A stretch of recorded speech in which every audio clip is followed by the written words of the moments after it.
ఇక 100 రోజుల్లోనే solar pump సెట్లు అచ్చంపేట సెగ్మెంట్లోని రైతులందరికీ అందిస్తాం. గ్రామాల్లో ఆత్మగౌరవం అంటేనే భూమి, శాంతి భద్రతలు, నిరుద్యోగ సమస్య పరిష్కరించడంలో తెలంగాణ నెంబర్ 1. పన్నుల వసూళ్లలోనూ ఈ విషయాన్ని కేంద్రమే చెప్పింది సీఎం రేవంత్ రెడ్డి. నాగర్ కర్నూలు జిల్లా మాచారంలో ఇందిరా సౌరగిరి జల వికాస పథకం ప్రారంభం. కరెంటు మోటార్లు గాలిపోవడమో, ట్రాన్స్ఫార్మర్లు పేలిపోవడం చూసినాం. ఈనాడు కరెంటు నిరంతరాయంగా వచ్చినా రైతులు కావలసిన విధంగా వాడుకోలేని పరిస్థితి. అందుకే ఈరోజు అచ్చంపేట నియోజకవర్గంలో ఎన్ని మోటార్లు ఉన్నాయో రాబోయే 100 రోజుల్లో ఆ రైతులందరికీ ఉచితంగా సోలార్ విద్యుత్ పంపు సెట్లు ఇస్తామని చెప్పేసి నిన్న రేవంత్ రెడ్డి మాట్లాడడం జరిగింది.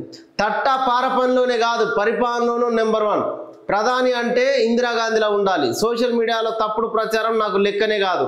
విష ప్రచారం చేసే వారిని పట్టించుకోవద్దు. రాష్ట్రంలో 25 ఏళ్ళు ఇందిరమ్మ రాజ్యమే ఉంటుందని చెప్పి మాట్లాడుకొచ్చారు.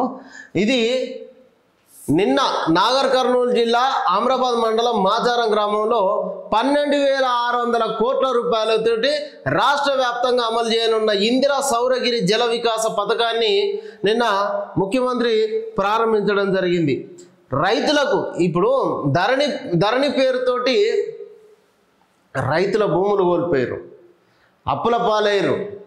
ఇప్పుడు ధరణి స్థానం లోపల భూభారతిని తీసుకొచ్చి ఇక్కడ పోడు భూములు ధరణి తీసుకొచ్చి పోడు భూములకు పట్టాలు ఇవ్వకుండా వాళ్ళను రైతులను ఇబ్బంది పెడితే, ఖమ్మంలో రైతులకు బేడీలేస్తే ఇక్కడ ప్రజాప్రభుత్వం ఈ పోడు చేసుకున్నటువంటి భూములకు అప్పును కల్పించి వాళ్లకు వ్యవసాయానికి తోడ్పాటును అందిస్తూ ఉన్నది.